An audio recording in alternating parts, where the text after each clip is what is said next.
Olá, galera do YouTube, sejam bem-vindos ao Planeta Química. No vídeo de hoje vamos fazer a resolução da prova de Química da URGS 2022. E aqui em cima nós vamos ter a classificação das questões, as questões fáceis, as questões de nível médio e aquelas questões que são mais desafiadoras, as questões difíceis, certo?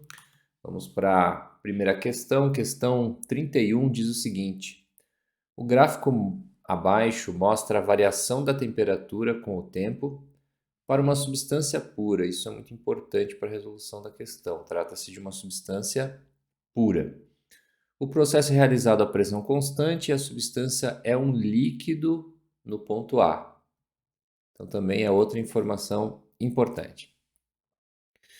É uma questão que traz como conteúdos gráfico de substância pura, né? Você tem claramente aqui no próprio enunciado já está dizendo que é uma substância pura, e você também tem um pouco de ligações intermoleculares nessa questão. Então, se a gente observar, segundo o enunciado, nesse ponto aqui você tem o estado líquido. Bom, se esse líquido está sendo resfriado, a gente pode esperar que nesse ponto B aqui, vamos ter o estado líquido em equilíbrio com o sólido. Então, esse líquido está sendo resfriado. Durante o resfriamento, ele é um líquido, né? Aqui nessa região, nesse patamar, ocorre a transição, que ocorre a uma temperatura constante, o que é uma característica de um líquido, uma substância pura, né? E no ponto C, nós temos o estado sólido, que é quando você termina, né, a transição líquido-sólido, então o líquido vai se transformando em sólido, chega um momento que você só tem o estado sólido e aí a temperatura continua diminuindo. Bom, feitas essas considerações, vamos para as afirmações. Então, a primeira afirmação diz que o gráfico representa um processo de solidificação, perfeito, né? Transformação de um líquido em um sólido é solidificação. E T1 é o ponto de fusão ou o ponto de solidificação da substância. Então, ele fala que o T1 é o ponto de fusão ou o ponto de solidificação. Essa afirmação está correta, uma vez que se a gente está diminuindo a temperatura de um líquido, o líquido vira sólido e a temperatura em que isso ocorre é a temperatura de solidificação. Se for o processo inverso, se fosse um sólido virando um líquido, aí nós teríamos a temperatura, esse T1, né? T1 seria a temperatura de fusão. Só que como a gente está fazendo o processo inverso, que é líquido virando um sólido, continua sendo T1 a mesma temperatura, mas aí é a temperatura de solidificação. Na 2 diz que as duas fases estão presentes no ponto B, o que nós já havíamos deduzido, também está correta. E as forças intermoleculares no ponto C são mais fortes do que no ponto A. Também está correto, um sólido tem forças intermoleculares mais intensas, por isso que as moléculas, os átomos, eles não conseguem ter um movimento mais amplo, né? Porque as ligações intermoleculares mantêm essa estrutura no estado sólido. Portanto, a resposta correta é a letra E. Todas as afirmações estão corretas. Considerei essa questão de nível fácil, né? Esse gráfico aqui ele é bastante comum nas avaliações, uma questão de nível fácil. Vamos para a próxima questão. Questão número 32 diz o seguinte: microplásticos são partículas de polímeros que apresentam pelo menos 5 milímetros de comprimento e causam um grande impacto no meio ambiente, principalmente em sistemas aquáticos. Para isolar, então a questão está falando em isolar os microplásticos, de comprimento entre 1 e 3 milímetros e densidade entre 0,8 e 1,3 gramas por centímetro cúbico.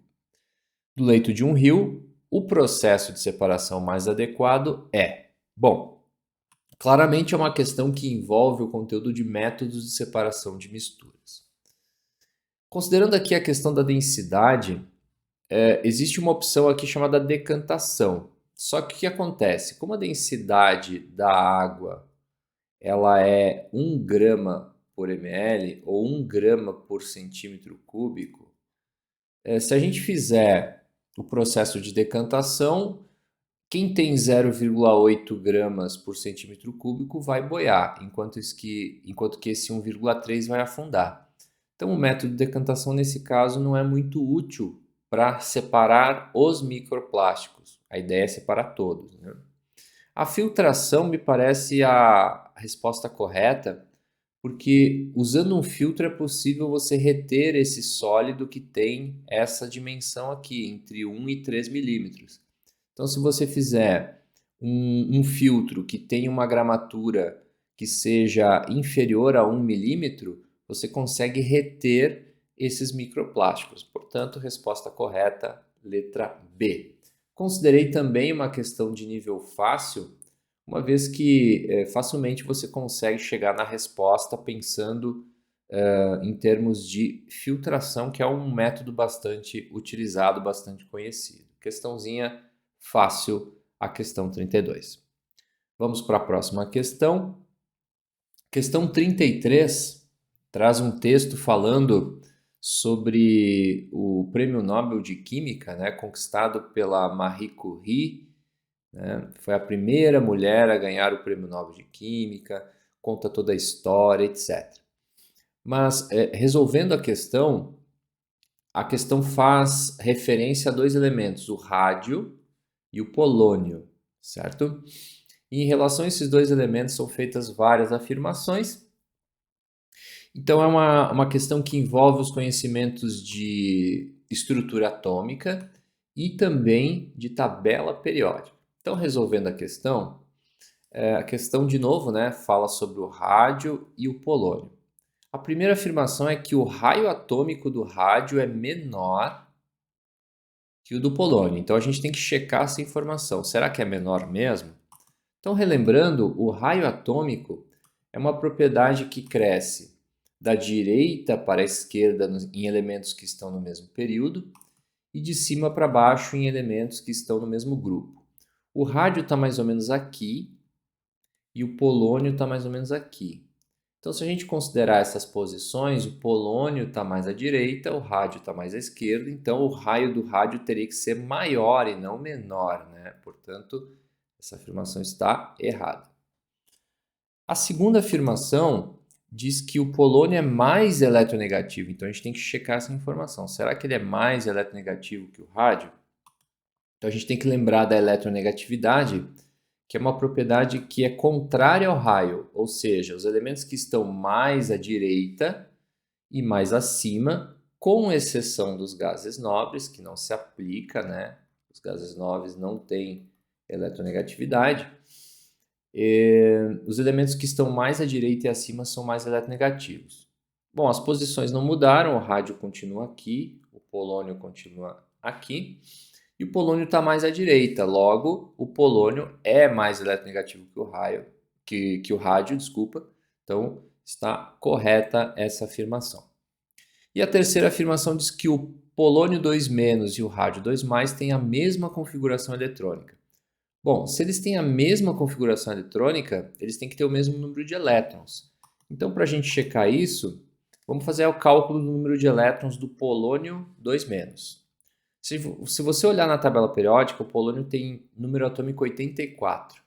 E como ele tem carga 2-, significa que ele tem 2 elétrons a mais que o número de prótons. Logo, ele tem 86 elétrons.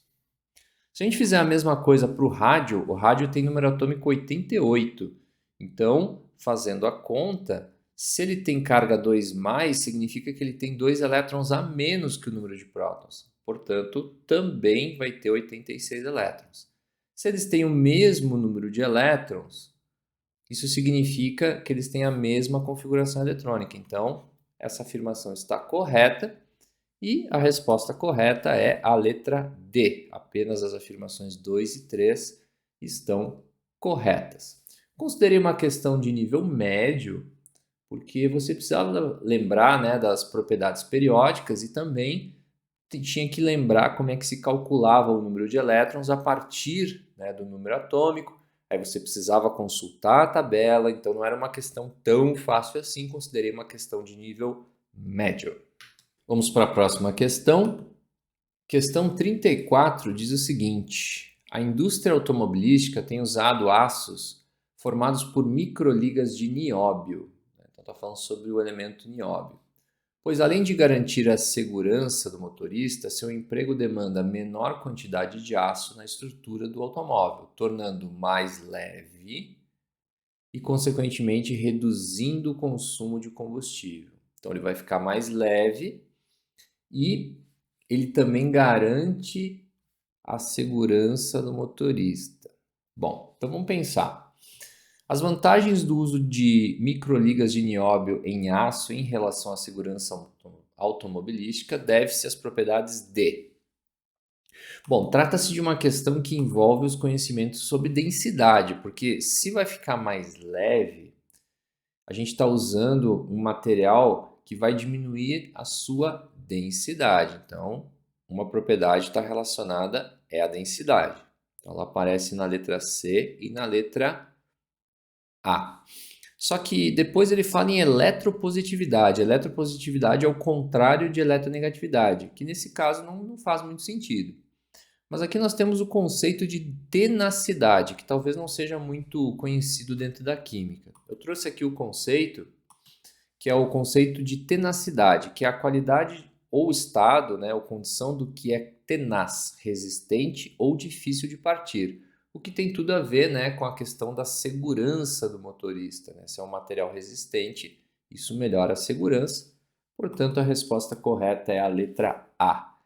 Considerei uma questão também de nível fácil, porque se você fizer a leitura atenta da questão, é uma questão de interpretação de texto, certo? Vamos para a próxima questão. Questão 35. Ela fala sobre o gás carbônico, né, um dos gases responsáveis pelo efeito estufa, e diversas estratégias têm sido empregadas para mitigar, né, para diminuir o aumento da sua concentração na atmosfera. A reação do gás carbônico com o epóxito gerando carbonatos cíclicos, os quais apresentam interesse para a indústria química, é uma dessas abordagens. Então aqui traz a reação em questão, e aí diz assim: a molécula de CO2 e os átomos de oxigênio e carbono assinalados nas moléculas 2 e 3 apresentam, respectivamente, as geometrias. Então a questão basicamente está solicitando que vocês saibam determinar a geometria molecular. Bom, vamos começar com o CO2. O CO2 é uma molécula que se enquadra na categoria AX2, ou seja, um átomo central, dois átomos periféricos e o átomo central, que no caso é o carbono, não tem pares de elétrons não ligantes. Esse tipo de configuração está associado a uma geometria linear. Então, os átomos aqui estão dispostos de maneira linear. Então, tem o carbono no centro, você tem o oxigênio aqui e o outro oxigênio na outra ponta. Então, trata-se de uma geometria linear. No sistema 2, nós temos aqui uma estrutura que se enquadra na categoria AX2 e 2, porque o oxigênio está ligado a duas outras espécies, só que o oxigênio ele tem pares de elétrons não ligantes. No caso aqui são dois, que são representados aqui pelo I2. E esses pares não ligantes repelem os pares ligantes. Portanto, isso aqui é uma geometria angular. Então, linear e angular são as primeiras respostas. Linear e angular. Linear, você não tem nenhuma outra alternativa que tenha essa. Então, sob o ponto de vista da resolução, a gente já chegou na resposta que é a letra C. Mas continuando, né, a resolução, esse carbono aqui, ó, marcado pelo asterisco, ele se enquadra na categoria AX3, porque ele está ligado a três estruturas, um oxigênio, outro oxigênio e outro oxigênio. Isso aqui lembra um triângulo. Olha aqui, ó, triângulo, portanto, trigonal, plana. É a geometria e, como eu falei, a resposta correta é a letra C. Considerei uma questão de nível médio, porque talvez entender essas geometrias nessa estrutura aqui e nessa estrutura aqui, que são um pouco mais complexas, não seja uma tarefa tão trivial. Então, considerei uma questão de nível médio. Vamos para a próxima questão. Questão 36 fala do Júlio Werner, que publicou em 1865 Da Terra à Lua. Então aqui há todo um contexto, né, sobre o livro. É uma questão que basicamente trata sobre cálculo estequiométrico. Tá? Então vamos ler aqui. Ó. Júlio Werner, em 1865, Da Terra à Lua, né, que traz uma aventura inusitada para a época. Enviar um objeto à Lua a partir de um tiro de canhão. Para o sucesso da missão, um dos desafios era o problema do ar a bordo do projétil. Afinal, o oxigênio seria consumido e o ambiente ficaria saturado de gás carbônico. Júlio Werner tinha grandes conhecimentos de física e química para a época e a solução proposta foi utilizar dois processos. Aquecimento de clorato de potássio, tem aqui a fórmula do clorato de potássio, para produzir oxigênio. E a exposição de potassa sódia, que é o KOH, para absorver o CO2. Segundo a ficção, seriam necessários 3,2 kg de oxigênio por dia para cada tripulante da nave. E ao final a questão diz assim, a quantidade de clorato de potássio, né, que é esse aqui, né, o KClO3, necessário para produzir 3,2 kg de oxigênio.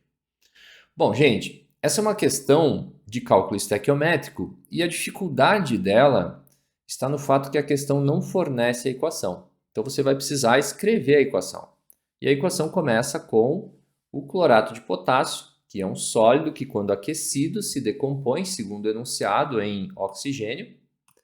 E se forma oxigênio, o subproduto é o cloreto de potássio. Então o oxigênio, O3, né, se separa do K e do Cl.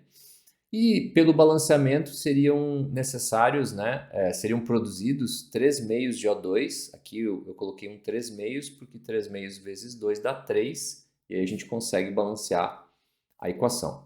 Então, para cada 1 mol de clorato de potássio, são produzidos 3 meios de mol, né, ou 1,5 se você quiser, de O2.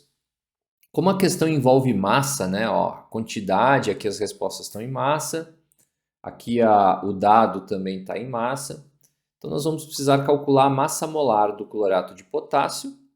Então, numa tabela periódica, você acha as massas do potássio, que é 39, do cloro, que é 35,5, e multiplica por 3, já que na fórmula tem 3 oxigênios, a massa do oxigênio. Isso vai dar 122,5 gramas por mol. Fazendo a mesma coisa para o oxigênio, você vai pegar a massa do oxigênio, que é 16, e vai multiplicar por 2. Isso vai dar 32 gramas por mol. Como a proporção é de 1 para 1,5, então a gente vai montar a seguinte proporção. São 122,5 gramas, que equivale a 1 mol de clorato de potássio. E aqui esses 48 eles vêm da multiplicação da massa, que é 32, vezes 1,5. Então, 32 vezes 1,5 vai dar 48 gramas. Então, daí que surgiu esses 48 gramas de oxigênio. Bom, qual vai ser a massa de clorato de potássio? Então, o X vem aqui. E aqui a massa em quilogramas de oxigênio que a questão propõe. Fazendo a conta, isso vai dar aproximadamente 8,2 kg de clorato de potássio, o que está associado à alternativa C. Portanto, a resposta correta é a alternativa C.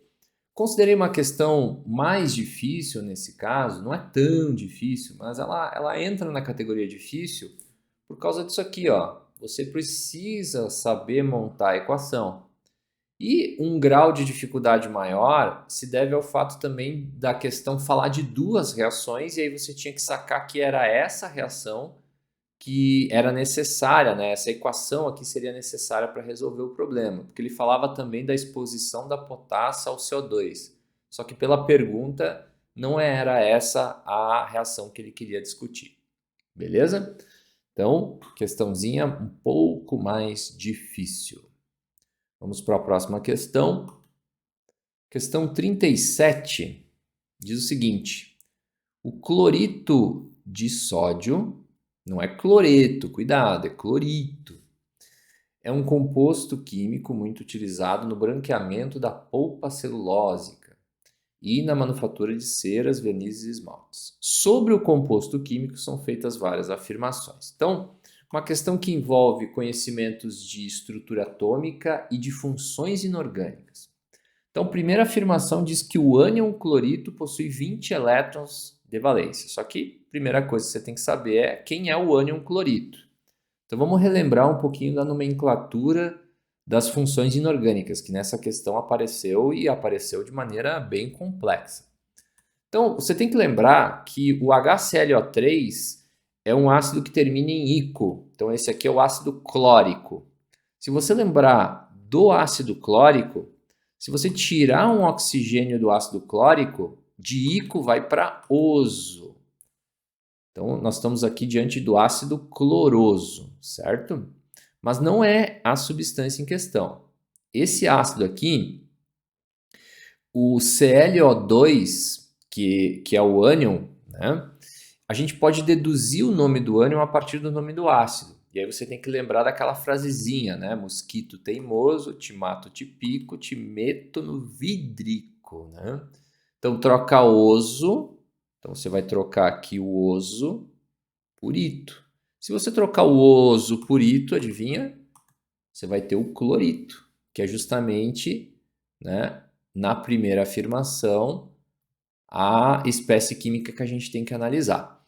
Então, a primeira afirmação diz que o número de elétrons é 20. Então, você tem 7 do cloro, que o cloro tem 7 elétrons na camada de valência, 2 vezes 6, porque são 2 oxigênios, cada um com 6 elétrons, e essa carga negativa aqui indica que tem um elétron a mais, por isso que a carga é negativa. Se você somar tudo, isso vai dar 20, então a resposta da primeira afirmação está correta. Na próxima tela eu vou analisar as próximas afirmações. Então, vamos ver aqui, né? Essa aqui já está certa. Segunda, o clorito de sódio, ao reagir com excesso de gás cloro, produz dióxido de cloro gasoso e cloreto de sódio. Bom, se a gente considerar o que está sendo descrito e colocar numa equação, é possível acontecer isso. Vamos lá. Ó, esse aqui seria o clorito de sódio. Se ele reagir com meio mol de gás cloro, ocorre aqui uma reação de deslocamento, né? Em que o Cl2, ou meio mol de Cl2, vai reagir com o sódio e vai formar cloreto de sódio. E aí, se a gente tirar essa parte aqui, né, nós temos o dióxido de cloro. Portanto, essa afirmação também está correta. E a terceira afirmação fala que o clorito de sódio, ao ser dissolvido na água, forma uma solução cujo pH indica o meio que é alcalino. Então está dizendo que o pH, se tu botar na água, se ele vai ficar alcalino, significa que o pH vai aumentar. Bom, então ele está dizendo que o cloreto de sódio, o clorito de sódio, ele tem caráter básico. Vamos analisar o clorito de sódio. O clorito de sódio ele é um sal que pode ser obtido a partir da reação entre um ácido e uma base. No caso, o ácido que dá origem ao clorito de sódio a gente já havia deduzido, que é o HClO2, né, o ácido cloroso. E esse ácido cloroso, se você observar, ele tem 2 oxigênios e 1 hidrogênio. Se você fizer o cálculo, né, 2 menos 1 vai dar 1. E quando a diferença entre oxigênios e hidrogênios dá 1, a gente diz que o ácido é um ácido moderado, certo? Então, a diferença aqui entre 2 e 1 dá 1, portanto, um ácido moderado. Se a gente fizer a mesma coisa para a base que dá origem a esse sal, a base em questão é NaOH, que é uma base forte, porque o Na é um metal alcalino e todas as bases de metais alcalinos são fortes. Toda vez que a gente tem um sal cuja origem é uma base forte e um ácido moderado, o caráter desse sal tende a ser um caráter básico, porque no caso aqui o ânion desse sal ele tende a sofrer hidrólise, enquanto que o cátion da base não sofre hidrólise. De maneira bem simplificada, a gente pode dizer que o forte ganha do moderado. Então, o caráter do sal vai ser um caráter básico. E se o caráter é básico, o pH vai aumentar. Então, a afirmação 3 também está correta. Portanto, a resposta correta é a letra E. As três afirmações são corretas em relação ao cloreto de sódio. Gente, essa é uma questão muito complicada, tá? Fala sobre vários conceitos, então eu considerei uma questão de nível difícil. Ó. Aqui a URGS misturou vários conceitos, exigiu que você soubesse nomenclatura, soubesse montar equação, soubesse hidrólise salina, enfim, ela fez uma salada aqui de vários conceitos, beleza? Vamos para a próxima questão. Questão de número 38 fala de uma substância chamada molnupiravir, né, que é uma molécula, uma droga sintética, que interfere na ação das enzimas que fazem parte do processo de replicação do vírus SARS-CoV-2. Em um estudo ainda em andamento, essa substância reduziu aproximadamente 50%, né, o risco de hospitalização ou morte quando administrado até o 5º dia de sintomas da doença. Bom, a pandemia passou, mas aqui estamos, né, analisando uma molécula que vai, talvez, né, ser utilizada no processo, né, de tratamento da SARS-CoV-2, a famosa coronavírus, né? Bom, essa molécula aqui ela tem uma fórmula estrutural e são feitas várias afirmações. Então é uma questão que envolve digamos assim, uma orgânica básica. Você tem que saber classificar a cadeia, saber quantos carbonos primários, secundários, etc. Então, a ideia aqui não é só resolver a questão, e sim revisar alguns conceitos. Bom, então vamos analisar a primeira afirmação. A afirmação diz que as funções orgânicas estão presentes, né? É éter e cetona. Bom, se a gente pegar a estrutura aqui, a função éter está presente, de fato. Então, isso aqui nós temos um éter. Um heteroátomo, né, ligado a pelo menos 2 carbonos, isso caracteriza a função éter. Só que função cetona nós não temos, né? Então, cetona seria um carbono ligado a 2 grupos orgânicos, que eu posso chamar de R e R'. Só que nós não temos nenhuma configuração com essa estrutura. Nós temos aqui a carbonila, mas ela está ligada a nitrogênio. Isso aqui é outra classe de compostos. Essa carbonila está ligada a oxigênio. Isso aqui é éster. Então, não tem cetona. Portanto, essa primeira afirmação está errada. Na letra B, diz que tem 3 carbonos terciários, 3 secundários e 2 primários. Então, qualquer uma que a gente desminta aqui, a gente vai estar verificando. Então, olha só, essa estrutura diz que tem 2 carbonos primários. Então, aqui tem um carbono primário na ponta, esse é outro carbono primário. Só que se você começar a procurar aqui, ó, esse carbono, por exemplo, ele está ligado a nitrogênio e a nitrogênio. Então, ele é um carbono primário também, porque ele não está necessariamente ligado a nenhum outro carbono. Então, ele é pela definição, né, da maioria dos livros, quando você tem um carbono que está ligado a um ou nenhum carbono, ele também é primário. Então, nesse caso, teríamos 3 já, né? E aqui, automaticamente, essa afirmação está errada. Na letra C diz que são 4 carbonos assimétricos. Carbono assimétrico também é conhecido como carbono quiral. Então, carbono quiral é um carbono que está ligado a 4 outras estruturas. Então, a gente precisa encontrar esses carbonos. Aqui nós temos um carbono quiral. Então, esse carbono aqui é um carbono quiral, porque ele está ligado nessa estrutura, nesse segmento aqui do ciclo, nesse outro segmento, e aqui está escondido um hidrogênio. Então, está ligado a 4 estruturas diferentes. Então, achamos um, pelos mesmos motivos, aqui tem outro,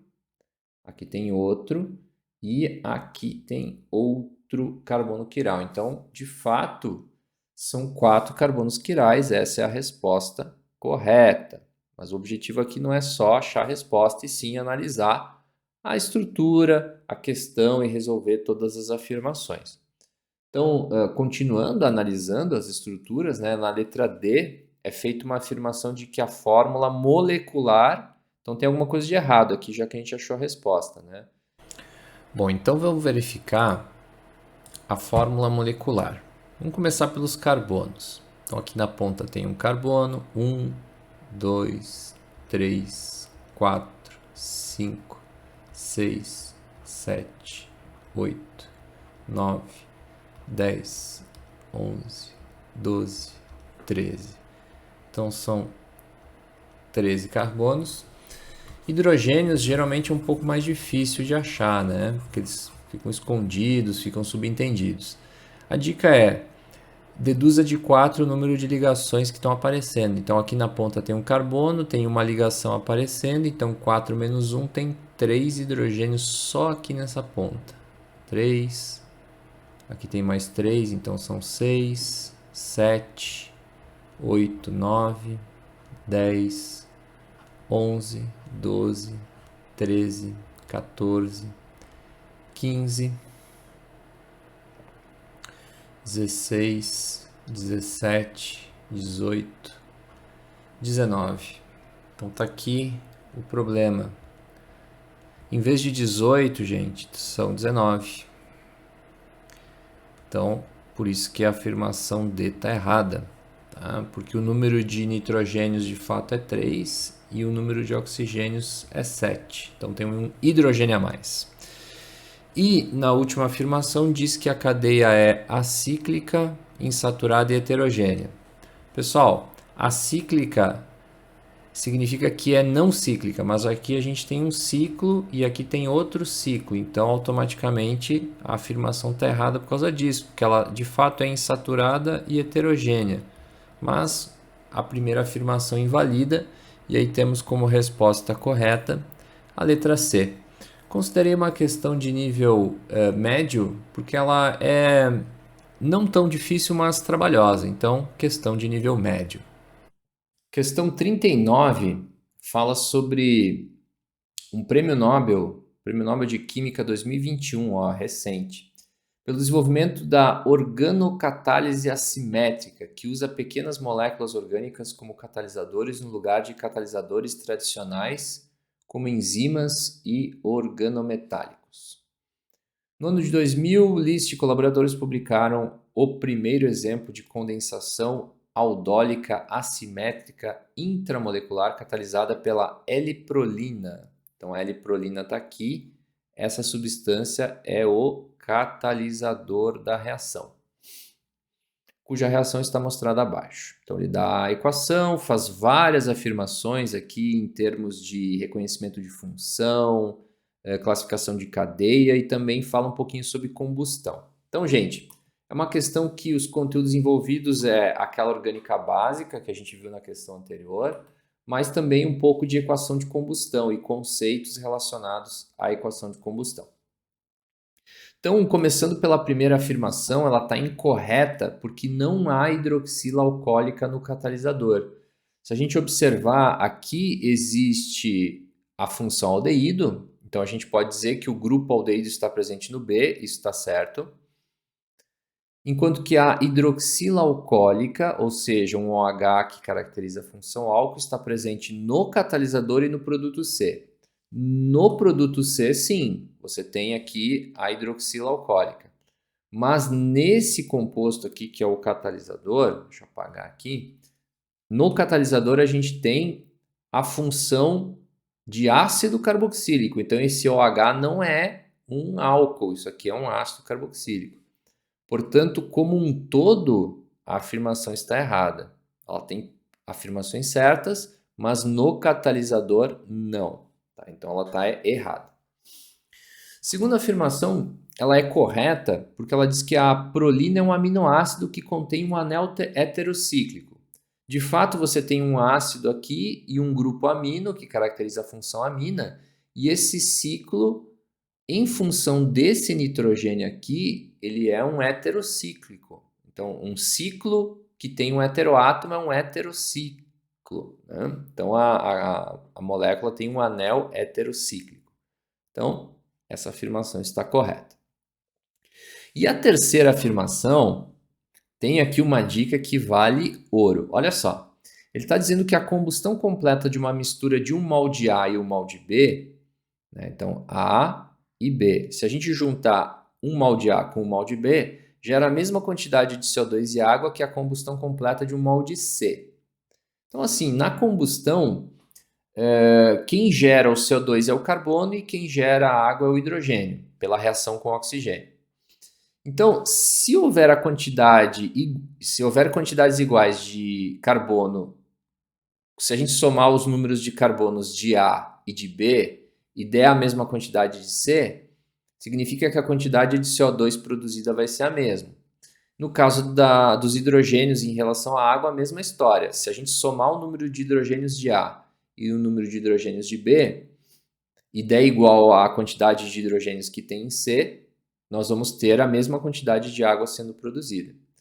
Porém, olha só, em vez da gente ficar contando o número de carbonos e hidrogênios, a gente pode lembrar da lei de Lavoisier. Você está lembrado da lei de Lavoisier? Lavoisier. Esse é o famoso pai da química, né? Nada se perde, nada se cria, tudo se transforma. Se a gente aplicar a lei de Lavoisier, o número de átomos de carbono do lado dos reagentes tem que ser igual ao número de átomos de carbono do lado dos produtos. Como o catalisador ele não vai influenciar na quantidade de átomos, essa afirmação está correta, porque o número de átomos de carbono e hidrogênio tem que ser igual ao número de CO2 e de água produzidos. E pela lei de Lavoisier, o número de carbonos do lado dos reagentes tem que ser igual ao número de carbonos do lado dos produtos.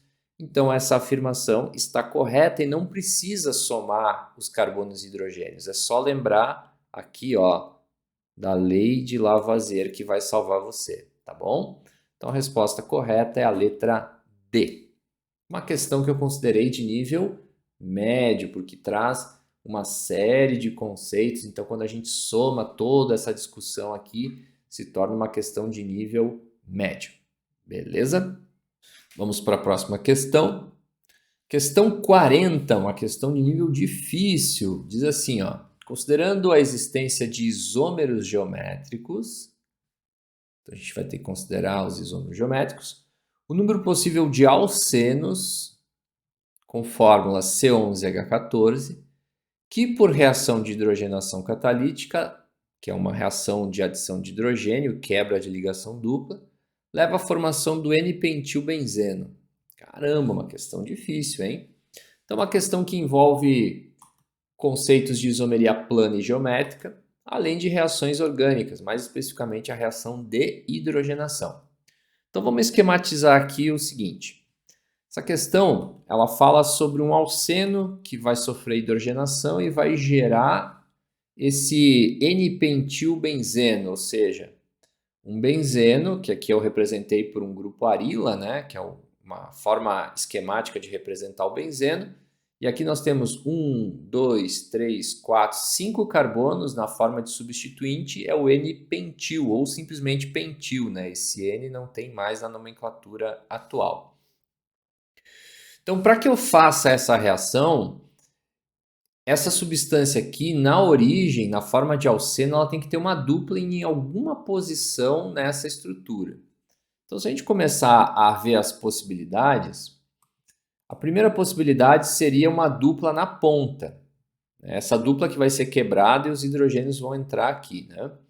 Como esse carbono ele tem dois hidrogênios e são ligantes iguais, você não tem isomeria geométrica nesse caso. Então, esse é um dos isômeros possível, tá? A ligação dupla na ponta do substituinte pentil. A segunda estrutura seria colocar no carbono, entre os carbonos, se a gente considerar esse o 1, esse é o 2 e esse é o 3, entre o 2 e o 3. E aí você tem uma configuração em que os hidrogênios ficam em lados opostos, que é a configuração que nós chamamos de trans.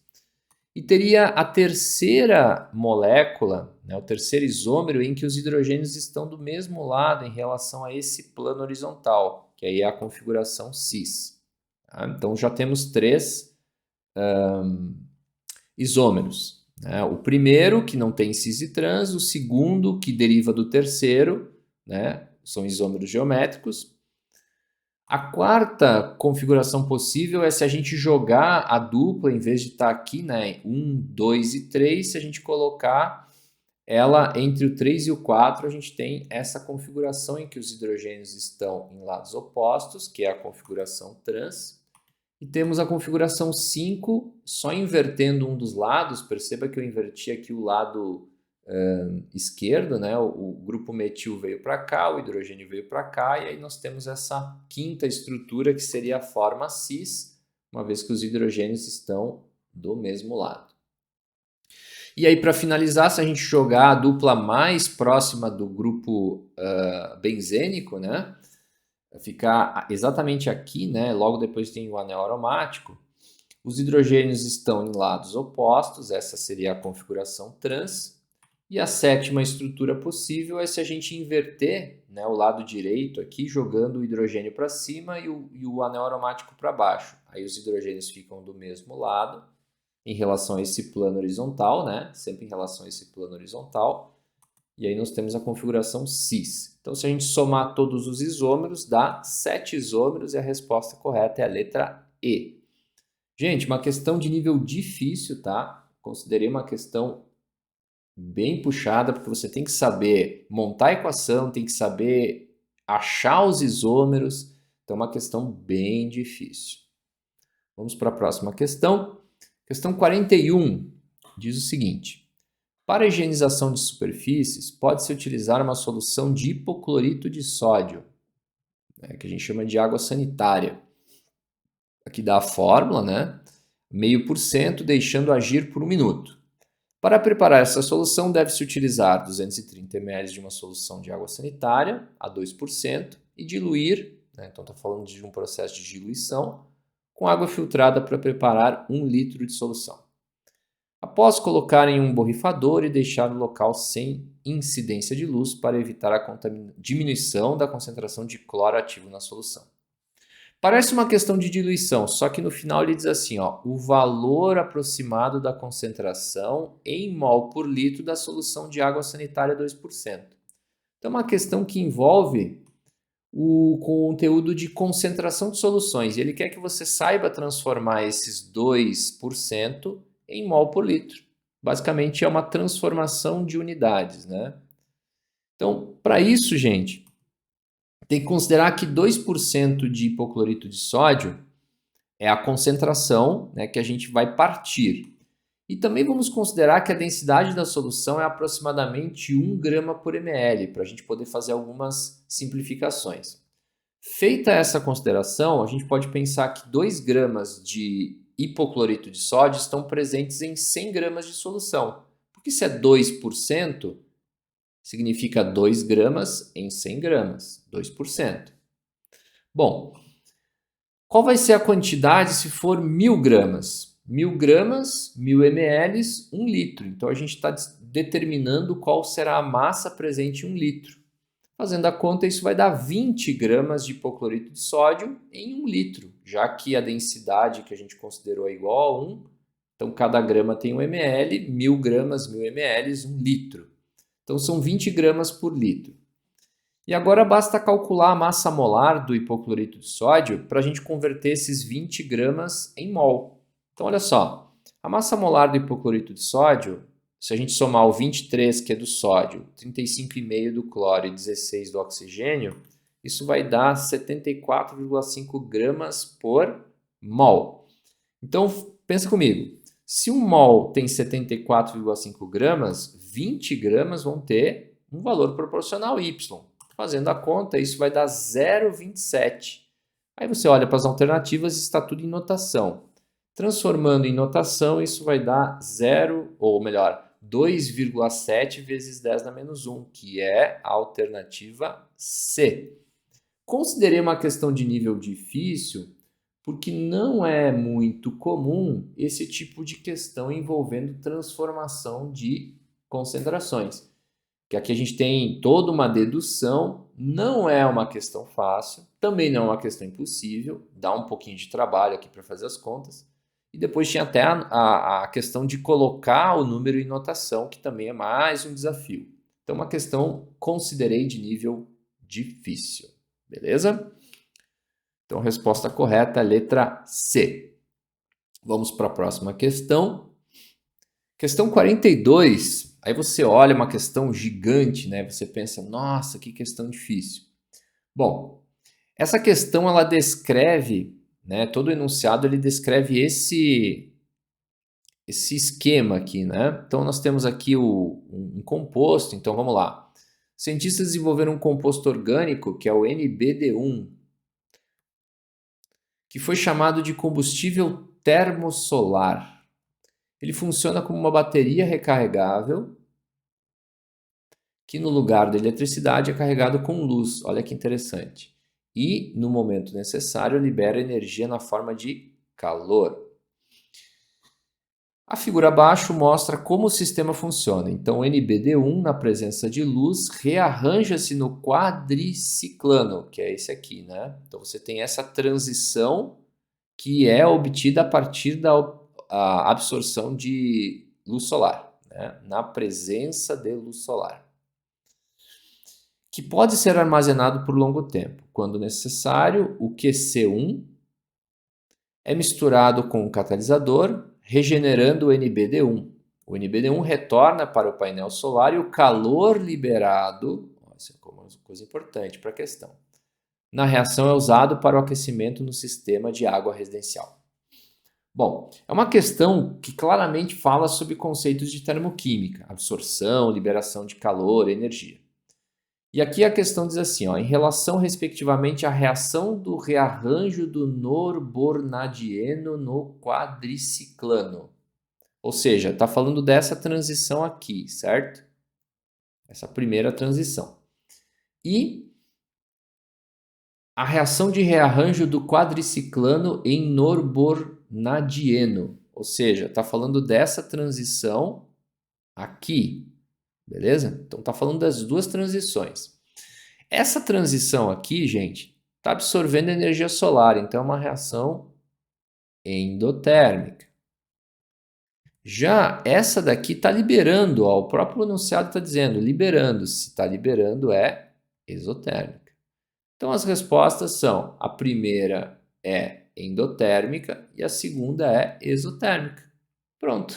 Parecia uma questão difícil, mas é uma questão que vem de uma interpretação, claro que não é tão simples assim, por isso que eu considerei a questão nível fácil, porque se você ler atentamente o que está sendo dito, a resposta está aqui, ó, calor liberado, reação exotérmica. Então, questão de nível fácil parece difícil, mas não é. Beleza? Vamos para a próxima questão. Questão 43 também, uma questão conceitual, né, traz esse modelo teórico que fala da colisão, teoria das colisões. Se uma colisão é eficaz, ela quebra a ligação. Ela precisa de uma energia suficiente, que é a energia de ativação. Precisa também de uma orientação adequada. E aqui a agitação térmica, que é a energia cinética. Então está falando sobre o mecanismo de uma reação química. Então, o conteúdo de cinética química. As teorias que sustentam esse modelo teórico para explicar a influência de certos fatores. Então, gente, a questão que é que você saiba o nome das teorias que sustentam esse modelo. Então, teoria das colisões, com certeza, teoria das colisões é uma das teorias. Teoria do estado de transição, nada a ver. Teoria das colisões, ok. Teoria cinética dos gases não se aplica, aqui também não. Então, a gente está entre A e C. E a segunda é teoria do complexo ativado. Lembra disso? Ó? Você pega aqui um gráfico, né? Esse ponto aqui em cima, ó, o ponto máximo do gráfico, é o complexo ativado, que é o estágio de maior energia, que é quando você tem aqui os reagentes, aqui tem os produtos, entre os reagentes e os produtos você atinge um ponto máximo, que é o complexo ativado. Então, resposta letra A, uma questão de nível fácil, uma questão que traz conceitos lá da teoria das colisões, teoria do complexo ativado, Então, uma questão que eu considerei uma questão de nível fácil, beleza? Então, resposta correta, a letra A. Se encaminhando para o final da prova, temos essa questão aqui, questão 44, que faz a seguinte situação, ó. Considera 4 soluções, né? A, B, C e D, com diferentes substâncias, todas com 1 litro de água. E diz assim, em relação às soluções obtidas, a ordem crescente de pH. Então, quer saber a ordem crescente, do menor para o maior. Uma questão que claramente trata de conceitos de funções inorgânicas, porque a gente tem aqui ácido clorídrico, hidróxido de alumínio, hidróxido de sódio. O ácido acético é um ácido orgânico, mas ele é citado muito na química inorgânica. E também tem que entender um pouquinho de equilíbrio iônico, porque a questão fala sobre o pH e o pH é um assunto de equilíbrio iônico. Então vamos pensar. Ácido acético, gente, é um ácido que, sob o ponto de vista da classificação, ele é um ácido fraco, ou seja, ele ioniza pouco. Em comparação ao ácido clorídrico, que é forte, então a gente espera que o pH de um ácido forte seja menor do que um ácido fraco. Tá? Depois temos na letra C o hidróxido de alumínio, que é uma base fraca, porque é uma base que é uma associação do OH com o alumínio. E o alumínio não forma bases fortes. Mas quem forma base forte é metal alcalino, e é o caso do hidróxido de sódio, que é uma base forte porque o OH está ligado ao um metal alcalino. Então, se a gente considerar, gente, vamos lá. Se a concentração de íons H+ está aumentando, o pH, consequentemente, vai diminuir. É o contrário. Né? Então, o que a gente espera de maior... Aliás, o menor pH. O menor pH vai ser a solução que tem maior concentração de íons H+. Portanto, começa com B, ácido forte. Então, a ordem crescente começa com B. Depois do ácido forte vem o ácido fraco, porque apesar de ser fraco, ainda é ácido em relação às duas outras espécies que são substâncias básicas. Portanto, o A vem depois. Entre uma base fraca e uma base forte, a gente espera que a base fraca tenha uma concentração de íons H+ maior do que uma base forte. Então, a solução C vem na sequência, e a solução que tem menos íons H+ é a solução que tem mais íons OH-, porque existe um equilíbrio, né? A concentração de íons H+ vezes a concentração de íons OH-, ela sempre é igual a uma constante. Então, aqui você tem um efeito que, no caso, a temperatura de 25 graus é 10 na menos 14. Então, o produto das concentrações ele é sempre igual a uma constante. Então, se a concentração de íons H+ está aumentando, essa daqui tem que diminuir. E numa base forte é onde você tem uma maior concentração de íons OH. Logo, a concentração de íons H+ é menor. Portanto, o último é a letra D. E aí a gente espera como resposta correta a letra B, que tem exatamente essa sequência em ordem crescente, do menor para o maior valor de pH. Beleza? Uma questão que eu considerei de nível médio, porque envolve 2 conceitos, né? Então, não é uma questão tão simples assim, mas não é tão complicado. Não chega a ser uma questão difícil. Considerei de nível médio. Beleza? Vamos para a última questão. Questão 45 fala de uma clássica experiência de laboratório em que o zinco é mergulhado numa solução de sulfato de cobre. E aí são feitas várias afirmações, uma questão que envolve eletroquímica, né? Reações espontâneas, pilhas, baterias, mas não chega a entrar em pilhas porque só está analisando o ponto de vista da espontaneidade dessa reação. Então, a primeira afirmação diz que uma reação de deslocamento do tipo oxirredução provoca a oxidação do zinco e redução do cobre. Então, vamos lá. Olha só, essa afirmação está correta e se a gente considerar o zinco, a placa de zinco aqui, em uma solução de sulfato de cobre, apesar da questão não dar os potenciais de redução, se a gente analisa os potenciais de redução, o potencial de redução do zinco é menos 0,76 volts. Enquanto que o potencial de redução, vou fazer aqui, potencial de redução do cobre é mais 0,34 volts. Ou seja, o potencial de redução do cobre é maior que o do zinco. Então, uma solução que contenha metal zinco na presença de íons cobre na forma de sulfato de cobre, né, conforme o enunciado fala, esse cobre aqui está na forma de íon. O cobre ele vai reduzir e o zinco vai oxidar, gerando sulfato de zinco, né, o zinco metálico, vai virar o íon zinco, e o cobre vai sair da solução e vai virar cobre metálico. Então a gente vai ver uma deposição de cobre metálico. Nessa transformação, o NOx do zinco sai de 0 e vai para mais 2. Então ele aumentou o NOx. Então isso aqui é uma oxidação. Já o cobre saiu de mais 2 e foi para 0. Isso aqui é uma redução, portanto, afirmação correta. Segunda afirmação diz que a coloração azul diminui de intensidade, o que é verdade. Na prática, conforme vai reagindo, né, o zinco e o sulfato de cobre, a coloração vai diminuindo à medida que a reação ocorre, devido à concentração de íon sulfato na solução. É aqui que está errado. Isso aqui não é verdade, não é por causa de íon sulfato, é por causa do íon cobre. Esse cara aqui é o responsável pela cor azul. Então, ela é incorreta porque o íon cobre gera a cor azul. Então, compostos que contêm cobre, isso é uma característica, né?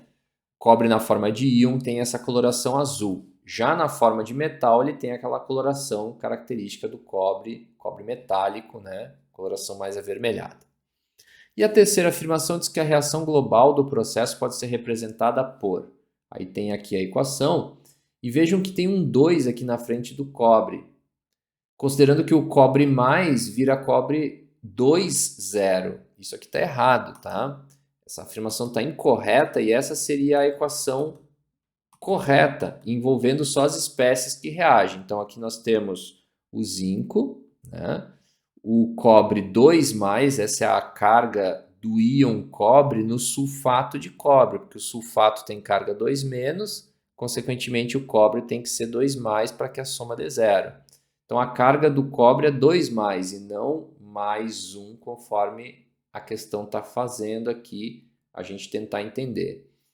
O zinco vai virar zinco 2+, e o cobre é cobre 0, e não tem esse 2 aqui, ó. Então, detalhezinhos importantes, afirmação errada, né? Então, somente está correta a número 1. Então, a resposta correta é a letra A. E aí, pessoal, gostou da correção? Então não deixa de dar o seu like aí no vídeo, se inscrever no canal e deixa aqui nos comentários qual prova você gostaria que o professor corrigisse. Obrigado pela atenção, um abraço e até a próxima.